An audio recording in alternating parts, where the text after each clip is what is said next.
চলে এসেছি আচার তৈরি করবার জন্য। আজকে আচারগুলো আমি এই চুলাতেই তৈরি করব। আর দেখো এদিকে আমি অনেকগুলো মশলা নিয়ে এসেছি, শুকনা মরিচ, মৌরি, রাঁধুনি, জিরা, অনেকটা সরিষা নিয়েছি। আর এদিকে আমি ধনিয়াও নিয়েছি, এটা আমি ধুয়ে রোদে শুকিয়ে নিয়েছি। এতটা লাগবে না, তো আমি একবারে ভেজে রাখবো, যতটুকু লাগে ততটা আমি আচারে দিব। একবারে মশলাটা করে নেবো, যেহেতু আমি 2-3 রকমের আচার করবো।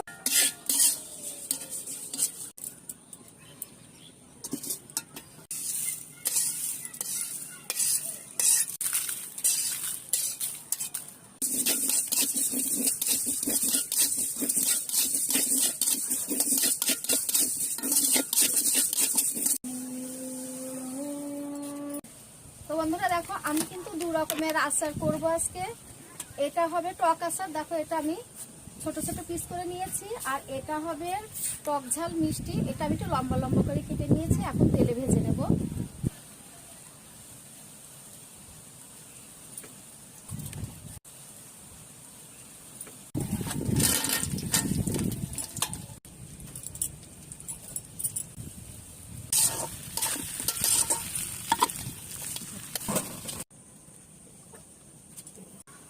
এই মিষ্টি আচারটা, এটা ফোড়ন হিসাবে প্রথমে আমি দিয়ে দিচ্ছি শুকনো মরিচ আর থেতো করা রসুন। এই থেতো করা রসুনেই আচারটা বেশি টেস্ট লাগে। সঙ্গে দিয়ে দিচ্ছি পাঁচফোড়ন।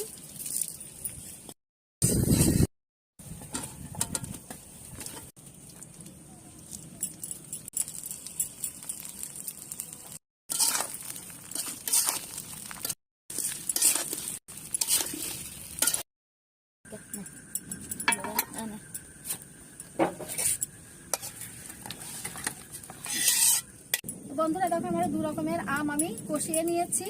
আর যে মশলাটা আমি ভেজে রেখেছি, সে মশলাটা গুঁড়ো করে কালকে আমি দেব।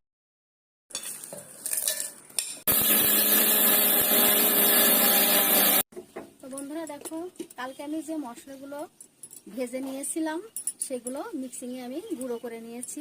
এখন এই তেলে কষিয়ে রাখা এই আমের মধ্যে মশলাগুলো আমি দিয়ে দিচ্ছি।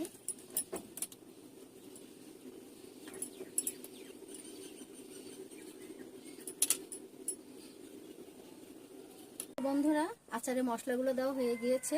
এটা টক আচার, এটা একটু রোদে দেব, দিয়ে আমি বয়ামে ভরে রাখবো তেলে দিয়ে। এটা টক ঝাল মিষ্টি, এই আচারটা খেতে খুবই ভালো লাগে, আমি এভাবে তৈরি করি। এটা টক টক ঝাল ঝাল মিষ্টি মিষ্টি লাগে। আর এখন দেখো আজকে রোদ উঠেছে কি সুন্দর, আমি এটা রোদে দেব। এই আচারটা বয়ামে তোলার আগে আমি হালকা গরম মশলার একটু গুঁড়ো ব্যবহার করব। তো হয়ে গেল আমার আজকের এই আচার রেসিপি। তোমাদের কেমন লেগেছে অবশ্যই কমেন্টে জানিয়ে। ভালো লেগে থাকে লাইক সাবস্ক্রাইব করে আমার চ্যানেলটির পাশে থেকো। ধন্যবাদ সবাইকে পরবর্তী ভিডিও দেখার জন্য।